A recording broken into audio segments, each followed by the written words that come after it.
துக்கம் சந்தோஷமாய் மாறும். யோவான் 3ஆம் அதிகாரம் 8ஆம் வசனத்தை நாம் வாசிக்க கேட்போமா? 1 யோவான் 3:8. பாவம் செய்கிறவன் பிசாசினால் உண்டாயிருக்கிறான், ஏனெனில் பிசாசானவன் ஆதி முதல் பாவம் செய்கிறான். பிசாசினுடைய கிரியைகளை அழிக்கும்படிக்கே தேவனுடைய குமாரன் வெளிப்பட்டார். பிசாசினுடைய கிரியைகளை அழிக்கும்படிக்கு தேவ குமாரனாகிய இயேசு வெளிப்பட்டார். இயேசு கிறிஸ்து வருவதற்கு பல காரணங்கள் உண்டு. அதில் ஒரு காரணத்தை இந்த வேத வசனம் விளக்குகிறது. காரணம் என்ன தெரியுமா? 1 பேதுரு 5:8 சொல்கிறது, இந்த பிசாசு நம் ஒவ்வொருவருக்கும் எதிராளி என்று. இவனுக்கு பல பெயர்கள் உண்டு. இவன் தேவ சமூகத்தில் இருந்து விழுந்து போன ஒரு தேவ தூதன். இவனுக்கு வேதம் பல பெயர்களை தருகிறது. ஒரு பெயர் பிசாசு, இன்னொரு பெயர் சாத்தான். வெளிப்படுத்தின விசேஷம் 12:9, 20:2 இந்த வசனங்களில் இந்த பெயரை வாசிக்கலாம். இயேசு கிறிஸ்து பிசாசின் கிரியைகளை அழிக்கும்படிக்கு இந்த உலகில் இறங்கி வந்தார் என்று வேதம் சொல்லுகிறது. நாம் நம்முடைய எளிதான ஒரு தியானத்திற்காக இந்த உலகில் இயேசு கிறிஸ்து உலாவின பொழுது எப்படிப்பட்ட பிசாசின் கிரியைகள் அவரை சந்தித்தன, எப்படி அவைகளை முறியடித்தார், அதனால் இன்று இந்த 20வது நூற்றாண்டில் வாழும் நமக்கு என்ன பயன்?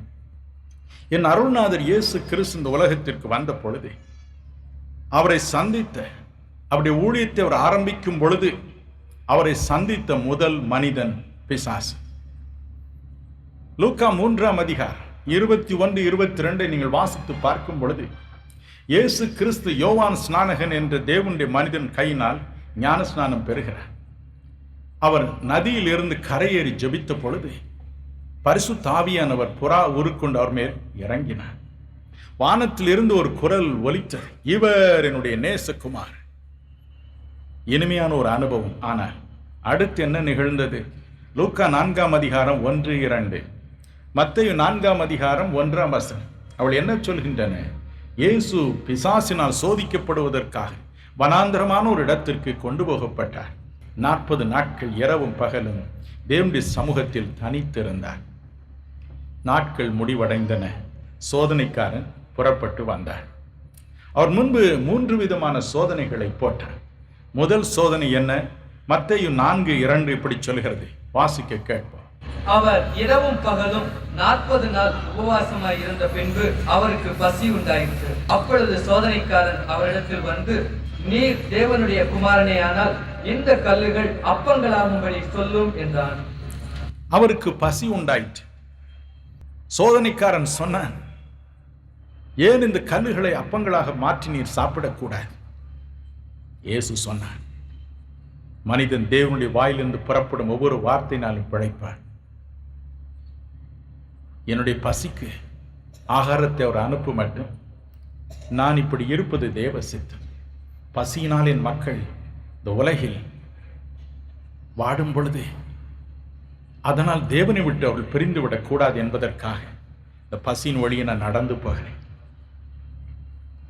அது மட்டும் நான் பசியை சகிக்கத்தான் வேண்டும். அந்த சோதனையை மேற்கொண்ட சோதனைகள் எதற்கு நமக்கு வருகின்றன பிரியமானவர்களே? எபிரியர் 3ஆம் அதிகாரம் 12ஆம் வசனம் என்ன சொல்கிறது? ஜீவனுள்ள தேவனை விட்டு விலகுவதற்கு ஏதுவான அவிசுவாசம் உள்ள பொல்லாத இருதயத்தை நமக்கு தருவதற்காக. தேவனை விட்டு நாம் பிரிந்து விட்டால் பிறகு பிசாசு என்ன வேண்டும் என்றால் நம்மை செய்யலாம். ஆகவே அப்படி நாம் முறுமுறுத்து அவரை விட்டு விலக வேண்டும் என்பதற்காகவே சோதனைகளை கொண்டு வந்து போடுகிறார். எனக்கு அன்பானவர்களே, இயேசு அந்த சோதனையை ஜெயித்தார். சோதனைக்காரனை ஜெயித்தார். ஆகவே இன்று பசி வந்தாலும் சரி, தொடர்ந்து தேவனை நேசிக்க, கிறிஸ்துவை பின்பற்ற நம்முடைய மனம் நமக்கு உதவி செய்கிறது அல்லவா? பசியை சகிக்க கிருபை செய்வார். பசியை நீக்கவும் வழி திறப்பார். மத்தேயு 6:33 சொல்கிறது, பிலிப்பியர் 4:19 சொல்கிறது, என் தேவன் உங்கள் குறைவுகளை எல்லாம் நிறைவாக்குவார். நாம் ஜெபம் செய்வோமா? ஆண்டவரே, உமது பிள்ளைகளுக்காக நீர் பட்ட பாடுகளை நினைத்தரலோ சுவாமி, நினைத்தரலும் எல்லா பிசாசின் கிரியைகளையும், மந்திர சக்திகளையும், எல்லா பலவீன ஆவிகளையும், எல்லா நோயின் உக்கிரங்களையும் நீர் சிலுவையில் உமது சரீரத்திலே சுமந்தீர், உமது வாழ்க்கையிலே சுமந்தீர். இந்த நேரத்திலும் உள்ள அருகிலே தோன்றி உமது பிள்ளைகளை தடவி கொடுத்து, நான் உனக்கு என்ன செய்ய வேண்டும் என்று இருக்கிறாய் என் மகனே என்று கேட்டு, என் மகளே என்று கேட்டு அவர்களை சுகமாக்கும். அந்தகார சக்திகளின் வல்லமைகள் இப்பொழுது அவர்கள் சரீரத்திலிருந்து வெளியே வரட்டும். நோயெல்லாம் இப்பொழுது சுகமடையட்டும். செயல்படாத உறுப்புகள் இப்பொழுது செயல்பட ஆரம்பிக்கட்டும்.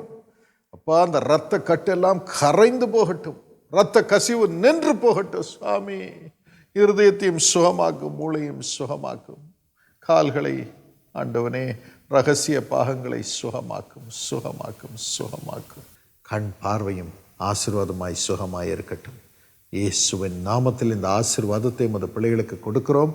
இந்த ஸ்போர்ட்ஸ்மென் சிலர் ஜெபிக்கிறீர்கள், ஸ்போர்ட்ஸ் விமன் ஜெபிக்கிறீர்கள். ஆண்டவனே, இந்த ஸ்போர்ட்ஸில் எனக்கு வெற்றியை தாரும், எனக்கு பலனை தாரும் அப்பா, சுகத்தை தாரும் என்று நமது பிள்ளைகளை பலப்படுத்தி இந்த ஸ்போர்ட்ஸில் வெற்றியை தாரும், கனம் பண்ணி உயர்த்தும்.